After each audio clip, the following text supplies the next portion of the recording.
Welcome to Indian mathematical class. मेरा नाम है सिद्धार्थ और हम देख रहे हैं लीनियर अलजेब्रा के वीडियोस। आज के लेक्चर में हम डिस्कस करने वाले हैं एग्जाम्पल्स ऑफ वेक्टर स्पेस। तो सबसे पहले हम एक क्वेश्चन को सॉल्व करते हैं और ये क्वेश्चन है show that the set of all elements of the type a plus b into root 2 plus c into cube root of 3 और ये a b और c जो एलिमेंट्स जो है वो बिलोंग करते हैं सेट ऑफ रैशनल नंबर्स में। Form a vector space over the field q under usual addition and scalar multiplication. तो हमको एक सेट दे दिया गया है जिसके एलिमेंट जो है वो कुछ इस टाइप के हैं और हमें ये चेक करना है कि ये जो सेट है वो इस फील्ड Q के ऊपर वेक्टर स्पेस फॉर्म करता है या नहीं करता है। इसके लिए हम वेक्टर स्पेस की जो हमने पिछले लेक्चर में डेफिनेशन देखी थी उसके जितनी भी कंडीशंस हैं वो हम चेक करेंगे कि ये सेट इस फील्ड के ऊपर उन सारी कंडीशंस को सेटिस्फाई करता है या नहीं। तो जो हमारे पास में जो सेट दिया गया है उसको हम नाम दे देते हैं V और उसमें हम दो एलिमेंट्स कंसीडर करते हैं। X is equal to a1 plus b1 into root 2 plus c1 into cube root of 3। y is equal to a2 plus b2 into root 2 plus c2 into cube root of 3। a1 b1 c1 and a2 b2 c2 belongs to q. Then the addition and scalar multiplication is defined as x plus y is equal to a1 plus a2 plus b1 plus b2 into root 2 plus c1 plus c2 into cube root of 3। तो इन दोनों का addition इस तरह से होगा और scalar multiplication इस तरह होगा। Alpha into x is equal to alpha into a1 plus alpha into b1 into root 2 plus alpha into c1 into cube root of 3 where alpha belongs to q। यहाँ पे अल्फ़ा जो है वो scalar होगा। अब हम चेक करते हैं कि ये जो सेट V हमने लिया है वो एडिशन के रिस्पेक्ट में जो हमने पिछले लेक्चर में देखा था कि जो तीन सेट में हमने वेक्टर स्पेस की कंडीशंस को डिवाइड करा था। फर्स्ट जो पार्ट है वो हम चेक करेंगे उसमें कि एडिशन के रिस्पेक्ट में कुछ कंडीशंस को वो सेटिस्फाई करता है या नहीं। मतलब यह सेट जो है V वो एडिशन के रिस्पेक्ट में अबेलियन ग्रुप फॉर्म करता है या नहीं वो हम चेक करते हैं। तो यहाँ पे सबसे पहले हम एडिशन के रिस्पेक्ट में प्रॉपर्टीज़ को चेक करेंगे। क्लोजर प्रॉपर्टी के लिए हम V में से दो एलिमेंट्स को लेते हैं, यहाँ पर उनका एडिशन जो अभी जस्ट हमने यहाँ पे डिफाइन करा था अभी हम देखते हैं कि वो किस तरह हमने किया है। ये x है और ये y है। अब हम क्या करते हैं a1 a2 को साथ में लिखते हैं, b1 b2 वाली टर्म्स को साथ में लिखते हैं, c1 और c2 वाली टर्म्स को हम साथ में रखते हैं। और हम स्कूल लेवल से ही जानते हैं कि नंबर सिस्टम में से कोई भी दो एलिमेंट्स लेते हैं और उनका अगर हम एडिशन करते हैं तो एडिशन करने के बाद जो एलिमेंट मिलेगा वो उस ही सेट में बिलोंग करेगा। यहाँ पर हमने a1 a2 b1 b2 और c1 c2 ये जो एलिमेंट्स लिए हैं वो q में से लिए हैं। तो q के अंदर हम किसी भी एलिमेंट का एडिशन करते हैं, कोई भी दो एलिमेंट लेकर उनका हम एडिशन करते हैं तो वो q में ही बिलोंग करेगा। तो यहाँ पे हम देख सकते हैं कि ये जो तीनों जो है वो Q के अंदर बिलोंग करेंगे। तो ये भी क्या हो गया, ये एलिमेंट हो गया, एक V का एलिमेंट हो गया। तो यहाँ पे क्लोजर प्रॉपर्टी जो है वो होल्ड करती है V में। सेकंड हम चेक करते हैं एसोसिएटिविटी। 3 एलिमेंट्स हम लेते हैं V में से, तो यहाँ पे Z जो है वो हमने ले लिया है A3 plus B3 into √2 plus C3 into cube root of 3, ठीक है। तो यहाँ पे जो है फर्स्ट चेक करते हैं x plus y plus z. तो यहाँ पे हमने y और z को पहले हमने एसोसिएट करा हुआ है, तो यहाँ x है प्लस y प्लस z। यहाँ पे हमने x, y और z लिखे हुए हैं। आप देख सकते हैं कि पहले जो है वो हम x और y के एलिमेंट्स का हम एडिशन करेंगे, तो यहाँ पे हमने x लिखा हुआ है a1 plus b1 into √2 plus c1 into cube root of 3 plus bracket के अंदर यहाँ पे हम जो है पहले एक y और z के एलिमेंट्स का हम एडिशन करेंगे। तो हमने क्या करा है, यहाँ पे जो है a2 a3 को साथ में लिखा हुआ है, सेकंड हमने b2 और b3 जो है उसको हमने साथ में लिखा हुआ है, फिर हमने c2 और c3 को साथ में लिखा हुआ है। अब हम जो है ये जो एक नया वेक्टर जो बना हुआ है, अब इसको हम x में ऐड करेंगे। तो यहाँ पे आप देख सकते हैं हमने यहाँ पे a1 plus a2 plus a3 लिखा हुआ है plus b1 plus b2 plus b3 into √2 plus c1 plus c2 plus c3 into cube root of 3। तो यहाँ पे जो है हमने y और z के जो एलिमेंट्स जो हैं उनको हमने एसोसिएट करके रखा हुआ है। आप देख सकते हैं a2 a3 यहाँ पे एसोसिएटेड है, यहाँ पे जो एसोसिएटेड है वो है b2 और b3 जो कि y और z की टर्म्स है, c2 और c3 भी y और z की टर्म्स हैं। तो अब हम क्या करते हैं, यहाँ पे a2 और a3 के बदले हम a1 और a2 को एसोसिएट कर रहे हैं। यहाँ पे हमने b2 और b3 के बदले नेक्स्ट हमने b1 और b2 को एसोसिएट किया हुआ है। यहाँ पे हमने c2 और c3 के बदले c1 और c2 को एसोसिएट किया हुआ है। तो इस तरह हम देख सकते हैं कि अब जो है ये क्या हो गया, ये x प्लस वाई है, ये भी x प्लस वाई की टर्म्स है, ये भी x प्लस वाई की टर्म्स है। तो नेक्स्ट हम लिख सकते हैं कि x plus y plus z. तो यहाँ पे जो है एसोसिएटिव लॉ जो है वो होल्ड करता है Q के अंदर। हमने स्कूल में सीखा हुआ है ये सब कि एसोसिएटिव लॉ जो है वो नंबर सिस्टम में होल्ड कर जाता है, ठीक है। यहाँ पे जो हमने देखा ये जो टर्म्स जो है वो Q के एलिमेंट्स जो है ये सारे A1 A2 और ये जो सारे C1 C2 C3 तक के जो भी एलिमेंट्स जो है वो Q में बिलोंग करते हैं। Q क्या है, वो नंबर का सेट है और हम जानते हैं कि एसोसिएटिव लॉ जो है वो किसी भी नंबर सिस्टम के सेट के अंदर ये प्रॉपर्टी होल्ड करती है। तो यहाँ पे भी जो है वो एसोसिएटिव लॉ होल्ड कर जाएगा। तो हम लिख सकते हैं x plus y plus z. तो एसोसिएटिव लॉ V के अंदर होल्ड करता है। नेक्स्ट हम देखते हैं एग्जिस्टेंस ऑफ आइडेंटिटी। तो हमने एक एलिमेंट लिया है x V में से और एक वेक्टर ज़ीरो वेक्टर हमने लिया है V में से। तो ज़ीरो को हम x में ऐड करेंगे।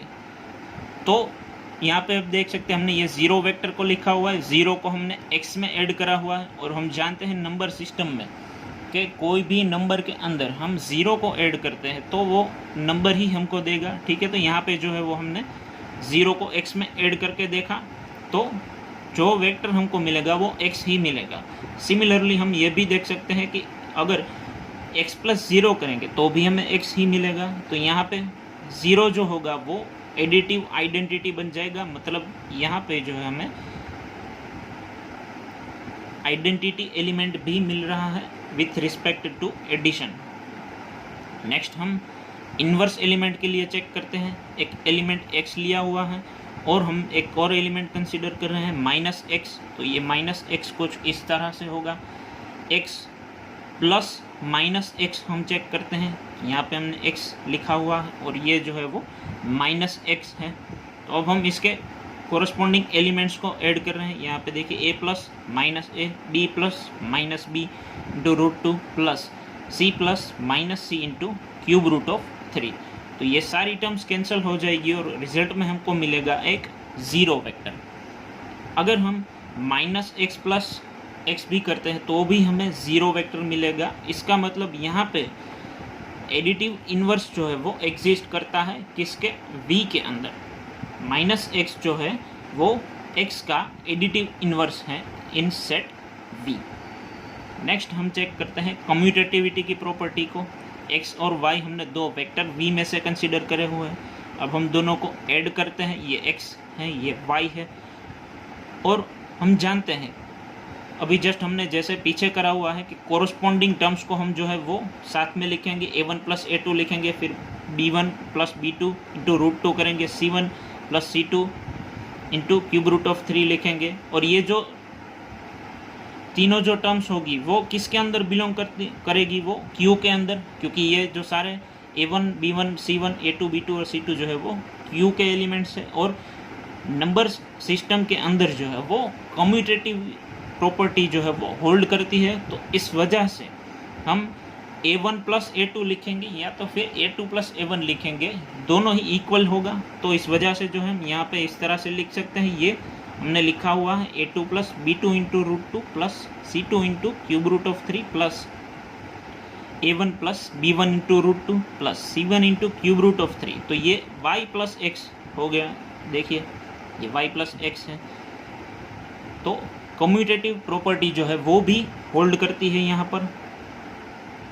अब हम सेकंड जो पार्ट है वो चेक करते हैं स्केलर मल्टीप्लिकेशन का। एक हमने स्केलर लिया है q में से और एक वेक्टर लिया है x में से। अल्फ़ा इंटू एक्स हम यहाँ पे करते हैं, अल्फ़ा इंटू ये x है।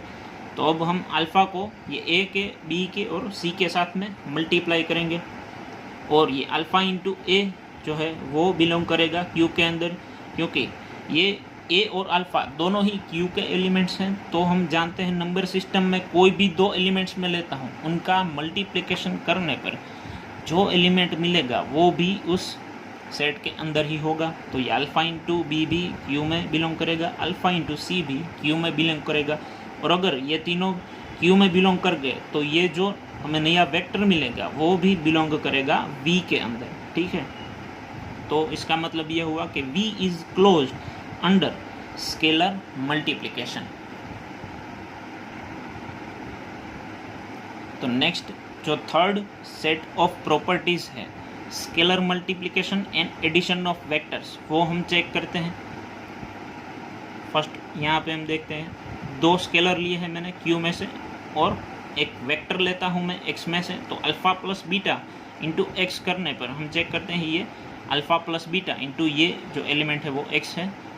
अब हम अल्फ़ा प्लस बीटा को a के साथ में मल्टीप्लाई करेंगे, फिर b इंटू रूट 2 के साथ में, और अल्फ़ा प्लस बीटा को c into cube root of 3 के साथ में मल्टीप्लाई करते हैं। अब हम ये a को अल्फ़ा प्लस बीटा के साथ में मल्टीप्लाई करेंगे तो ये alpha into a plus beta a मिलेगा, प्लस b को यहाँ पे हम मल्टीप्लाई करते हैं अल्फ़ा और बीटा के साथ में, और c को अल्फ़ा प्लस बीटा के साथ में हम मल्टीप्लाई करेंगे तो हमें ये मिलेगा।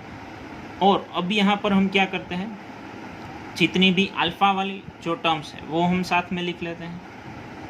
तो ये alpha into a plus alpha into b root 2 यहाँ से हमें मिलेगा, फिर alpha c into cube root of 3 मिलेगा। तो ये एक वेक्टर हो गया। और बीटा वाली टर्म्स हम अलग लिखेंगे, beta into a plus beta into b root 2 beta into c cube root of 3। तो ये जो है ये दोनों वेक्टर्स हमने अलग अलग लिख लिए। अब यहाँ से मैं अल्फ़ा कॉमन लेता हूँ, यहाँ से मैं बीटा कॉमन लेता हूँ। ये क्या है, ये तो x है, ये भी x है, तो ये हो गया alpha into x plus beta into x. तो ये जो प्रॉपर्टी है alpha plus beta into x is equal to alpha x plus beta x, वो होल्ड करती है। नेक्स्ट प्रॉपर्टी में जो है मैंने यहाँ पे लिया है एक स्केलर लिया है और दो वेक्टर लिए हैं, alpha into x plus y मैं करता हूँ, और अल्फ़ा इंटू ये मैंने x लिखा हुआ है, ये y लिखा हुआ है।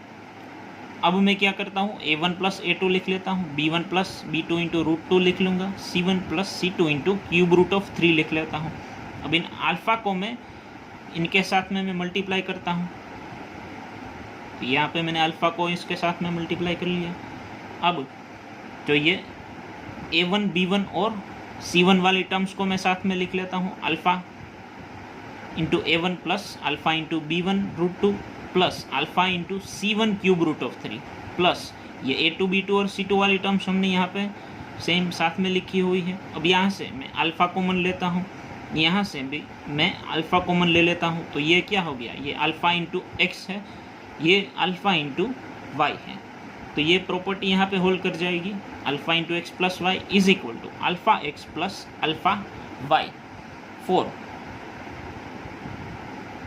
All alpha belongs to q and all x y belongs to v. Next हम चेक करते हैं, दो मैंने यहाँ पे स्केलर लिए हैं और एक वेक्टर लिया हुआ है। Alpha into beta into x करने पर जो है वो यहाँ पे हम देख सकते हैं कि ये जो प्रॉपर्टी है जो वो होल्ड कर जाएगी, ठीक है। अल्फ़ा इंटू बीटा, और यहाँ पे मैंने एक्स लिखा हुआ है, फिर ये अल्फ़ा बीटा को मैंने ए के साथ में, फिर बी इंटू √2 के साथ में और सी इंटू क्यूब √3 के साथ में मैंने मल्टीप्लाई करा हुआ है। फिर जो है यहाँ पे मैंने ब्रैकेट को जो है वो चेंज करा है, पहले मैंने यहाँ पे अल्फ़ा बीटा को लिखा हुआ था, अब मैंने बीटा इंटू ए को मैंने लिखा हुआ है, यहाँ पे आप देख सकते हैं। तो ये जो ब्रैकेट्स जो है वो उसको चेंज करने पर यहाँ पे हमें क्या मिलेगा, फिर यहाँ पे जो है अल्फ़ा इंटू, यहाँ पे मैं अल्फ़ा को कॉमन ले लेता हूँ तो अल्फ़ा बाहर आ जाएगा, अंदर बचेगा beta into A plus beta into B √2 plus beta into C cube √3। Beta में यहाँ से कॉमन ले लेता हूँ तो यहाँ पे क्या हो गया, alpha into bracket b beta into ये क्या हो गया, ये तो हमारा एक्स है, तो ये हो गया alpha into beta into x. तो ये प्रॉपर्टी भी होल्ड कर जाती है यहाँ पर।